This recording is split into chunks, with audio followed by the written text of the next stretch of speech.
last time I was here, I had a fantastic time, first of all. And I had a couple people ask if I would present. And me being me, I was like, sure, why not? This is the first time I've ever presented in this type of forum, and also the first time I've ever presented with visuals. I'm normally a very kind of off-the-cuff kind of natural speaker, so bear with me. I might do some swipes, so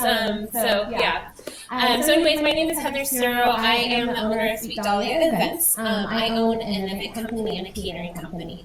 I started about 5 months ago, so I would say, very new to this. I'm not new to entrepreneurship. I'm from Las Vegas. And for about 5 years, my husband and I owned a baseball academy, which is something that's very unique and different.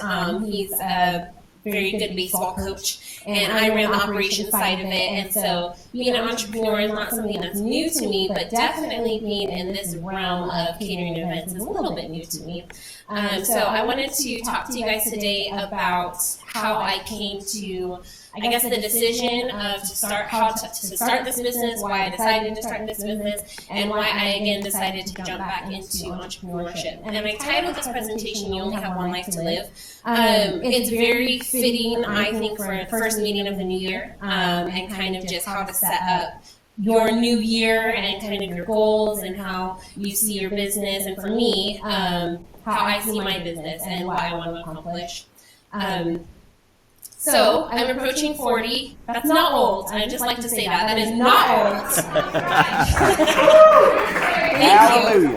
It is also not super young. I have 2 older kids. I have a 17-year-old boy and a 14-year-old girl. And last year, I found out I was pregnant. So I was at the height of my career. When we moved here, I did go back into the workforce. So I've been working for a large corporation ever since.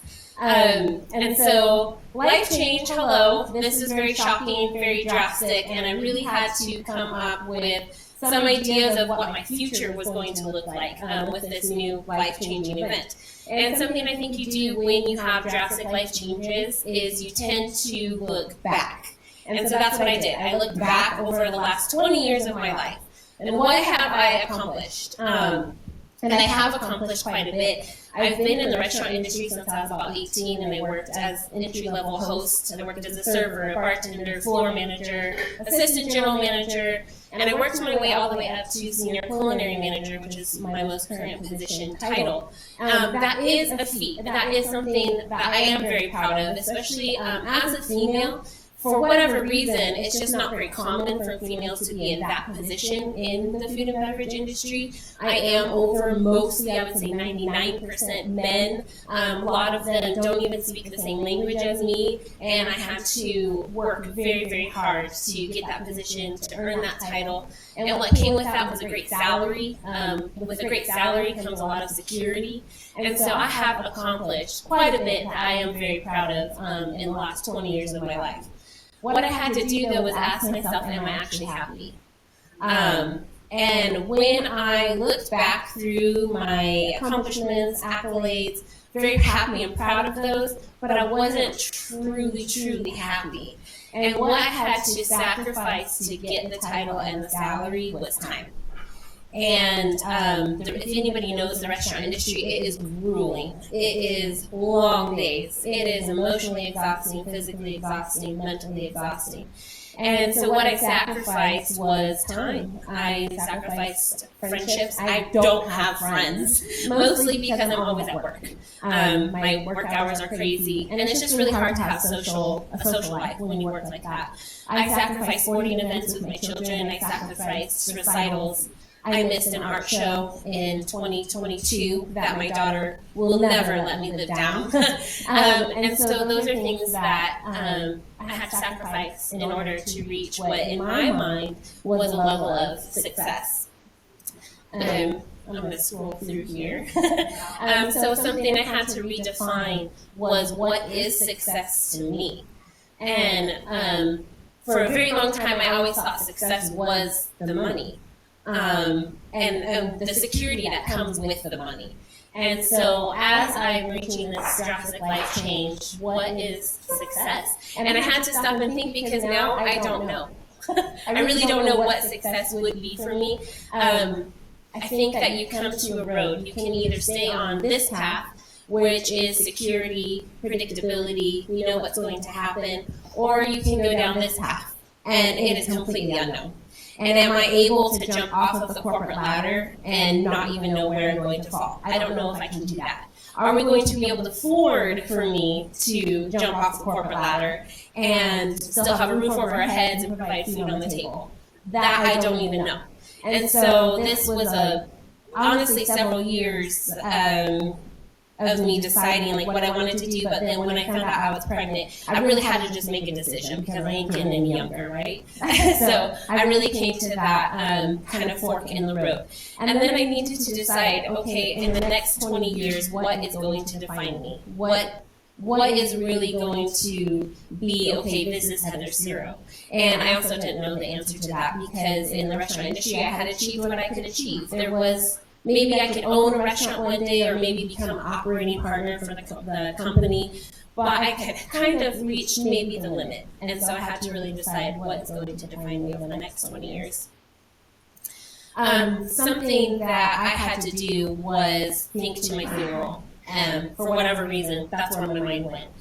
And I went to my funeral, and what would people say if I were to die today and the 5 people showed up that I know, 5 showed up at my funeral because I work so much, what would they say? I think they would say a lot of good things. I am a very kind and caring person. I'm very genuine and authentic, and I think that's rare these days. So I do think that people would have some nice things to say about me. But I think a lot of people would say, well, she worked really hard, and that is a good thing. That's not a bad thing. But she worked really, really hard. And what else would they say? I mean, she had a good salary, you know? So I had to say, okay, well, what do I want people to say at my funeral? And I would want people to say that I invested quality time in my family, that I was a great mom and I always showed up for my family. I would want people to say that I was a great friend, that I invested time into friendships and relationships with the people that I cared about. And I would really want people to say that I was a great member of the community. And that's something I haven't been able to do just because of work. And I would want people to say, yeah, we know her because she volunteered here, because she gave me a crying shoulder here, because she was active in the things that she was passionate about in the community here. And so I realized in my current position and in the working corporate world, I wouldn't be able to do those things, and I wouldn't be able to have the time for people to say those things about me.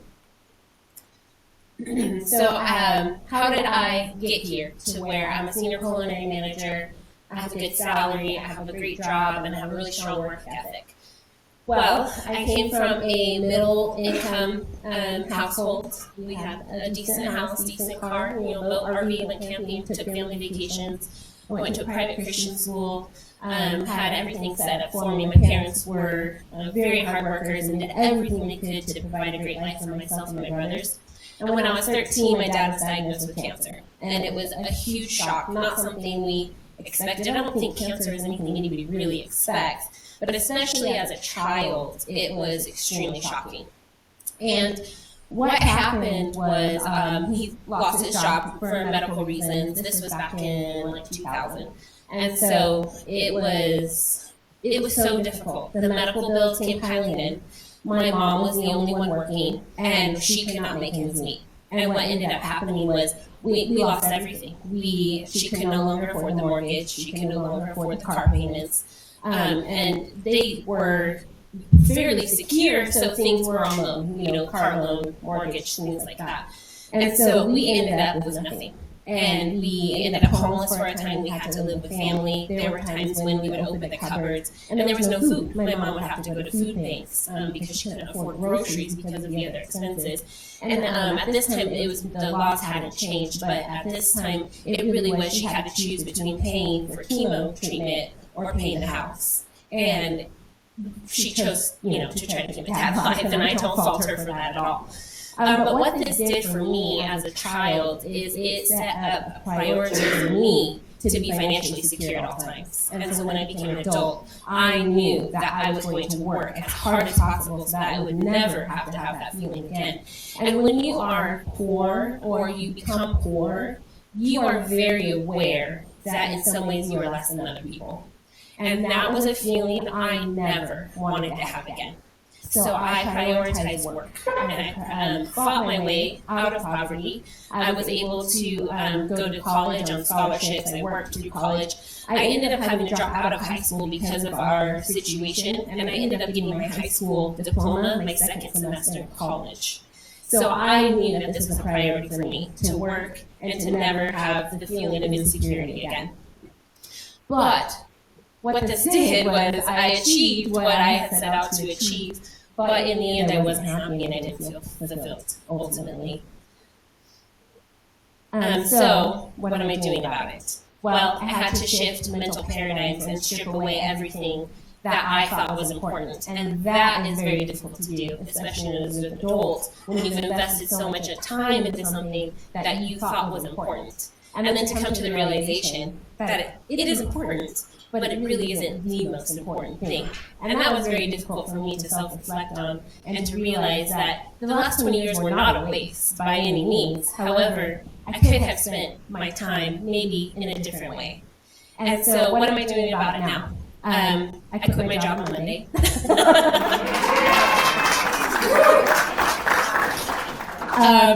Absolutely a terrifying thing. Obviously spoke about it with my husband, and it was a lot of prayer and self-reflection, and I decided that the next 20 years of my life I want to spend differently.